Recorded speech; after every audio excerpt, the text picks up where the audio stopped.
سابق وزیر اعظم عمران خان کا 30 دسمبر کو اڈیالہ جیل سے قوم کے نام پیغام۔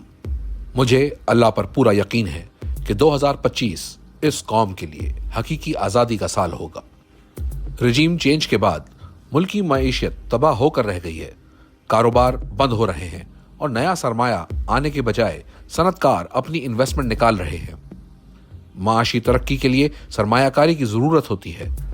معیشت کی اس بدحالی کی 4 بنیادی وجوہات ہیں۔ نمبر 1، ملک میں قانون کی حکمرانی یعنی رول آف لا کا خاتمہ۔ ملٹری کورٹ سے سویلینز اور سیاسی قیدیوں کو سزائیں دلوا کر سپریم کورٹ کے آئینی بینچ نے اپنا منہ کالا کیا ہے۔ ملٹری کورٹس اور آئینی بینچ بنا کر ملک سے رول آف لا کا خاتمہ کر دیا گیا ہے۔ اس سے ہمارا GSP+ اسٹیٹس بھی خطرے میں پڑ گیا ہے۔ ملٹری کورٹس کی سزاؤں کے بعد پاکستان میں قانون کی حکمرانی کا مکمل طور پر خاتمہ ہو چکا ہے اور اب بیرونی سرمایہ کاری ایک خواب ہے، کیونکہ جس ملک میں قانون کی حکمرانی کا جنازہ اٹھایا جا چکا ہو وہاں کوئی سرمایہ کاری کرنے کو تیار نہیں ہوتا۔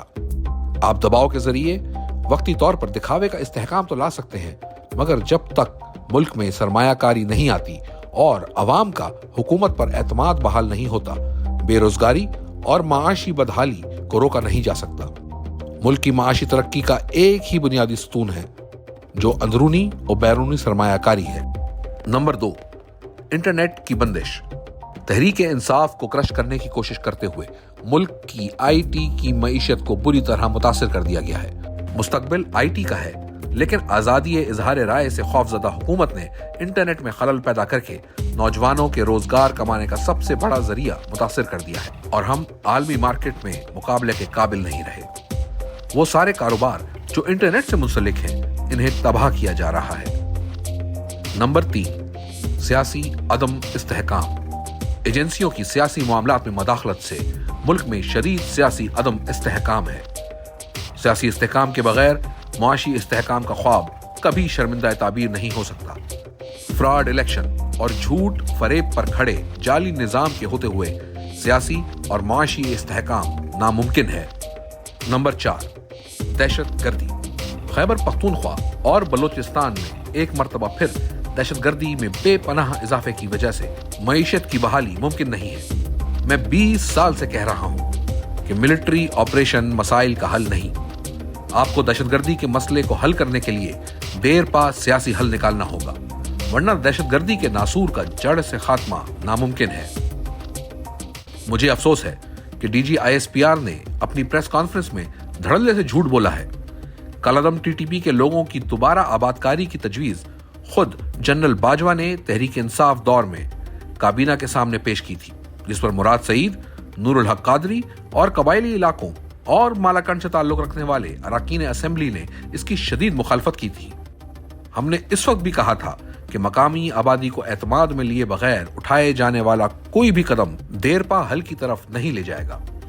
کابینہ کے بعد اس وقت کی اپوزیشن کو بھی فوج اور سیکیورٹی ایجنسیوں کی طرف سے بریفنگ دی گئی تھی۔ ہماری حکومت کے خاتمے کے بعد PDM حکومت کو بریف کیا گیا تھا۔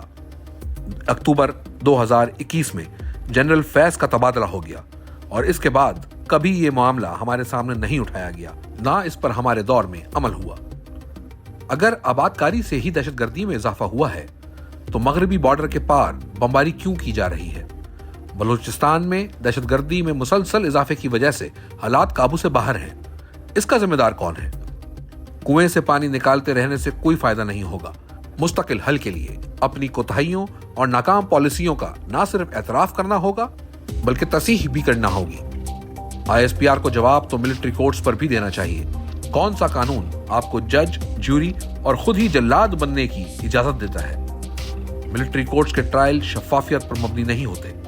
ہمارے 2 مطالبات بالکل جائز اور فوری عمل درآمد کے لیے ہیں۔ 26ویں آئینی ترمیم کو ہم نے اس لیے فوری مطالبات کا حصہ نہیں بنایا کیونکہ وہ طویل کام ہے۔ حکومت اگر مذاکرات کے حوالے سے سنجیدہ اقدامات نہیں لیتی تو ہماری ترسیلات زر کے بائیکاٹ کی مہم پورے زور سے جاری رہے گی۔ نواز شریف اب صرف سیاست کا 12واں کھلاڑی ہے۔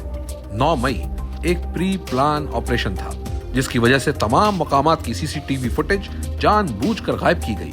مجھے 9 مئی کو کالر سے پکڑ کر ڈنڈے مار کر اور گھسیٹ کر اسلام آباد ہائی کورٹ سے اغوا ہی اس لیے کیا گیا تھا کہ عوام رد عمل دیں۔